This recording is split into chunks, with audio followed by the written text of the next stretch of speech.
الحمدللہ والصلاة والسلام علی رسول اللہ۔ غصہ والی بیوی۔ سوال کیا گیا ہے، میری بیوی سریع الغضب ہے، وہ مجھ اور بچوں اور کسی بھی شخص سے بہت جلد غصہ میں آ جاتی ہے۔ میں نے اس سے اس بارے میں بات بھی کی ہے اور وہ اس کا اعتراف بھی کرتی ہے اور غصہ آنے کے بعد معذرت بھی۔ تو کیا کچھ آیات اور احادیث ایسی ہیں جو اس کے سامنے رکھی جائیں تو اس کا غصہ کچھ کم ہو؟ کیونکہ میری بیوی بہت عظیم شخصیت کی حامل ہے، صرف اس میں یہی ایک کمی ہے۔ الجواب بعون الوہاب۔ آپ اس سوال کا تفصیلی جواب کتاب شکاوہ و حلول یعنی شکایات اور اس کے حل میں پائیں گے، اور یہ کتاب اسی ویب سائٹ پر کتابوں کی قسم میں آپ کو مل جائے گی۔ اس کی معذرت اس بات کی دلیل ہے کہ وہ اپنے اس رویہ پر نادم بھی ہے اور اپنی غلطی کا اعتراف بھی کر رہی ہے، اور اس کے علاج میں سب سے پہلا قدم بھی یہی ہے۔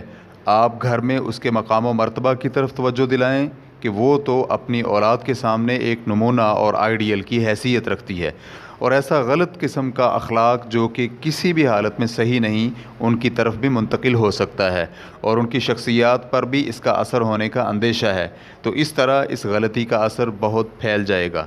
آپ کا حلم اور یہ اعتراف کہ وہ ایک بہت ہی اچھی بیوی اور اولاد کے حق میں والدہ ہے، اس سے یہ حدیث یاد آتی ہے جس میں نبی علیہ الصلاۃ والسلام کا فرمان موجود ہے، مومن اپنی مومنہ بیوی سے کراہت اور بغض نہیں رکھتا، اگر اس کے ایک خلق کو ناپسند کرتا ہے تو دوسرے سے وہ راضی ہو جاتا ہے۔ صحیح مسلم حدیث نمبر 2672۔ امام نووی رحمہ اللہ اس حدیث کی شرح میں فرماتے ہیں، اس شخص کے لیے ضروری ہے کہ وہ اس سے بغض نہ رکھے اور ناراض نہ ہو، اس لیے کہ اگر اس شخص نے اس بیوی میں کسی ناپسندیدہ اخلاق کو پایا ہے تو وہ اس میں ایسا اخلاق بھی پائے گا جو اسے راضی کر دے گا۔ وہ اس طرح کہ اگر اس کے اخلاق میں سختی اور درستی ہے لیکن وہ دین والی ہو، یا پھر خوبصورت ہو، یا پھر عفت و عصمت کی مالکہ بھی ہو، یا اس کے ساتھ بڑی نرم دل ہو۔ آخر میں ہم اللہ رب العزت سے دعا گو ہیں کہ وہ آپ کی بیوی کو ہدایت اور حسن خلق کے زیور سے آراستہ و پیراستہ فرمائے، آمین۔ واللہ تعالی اعلم۔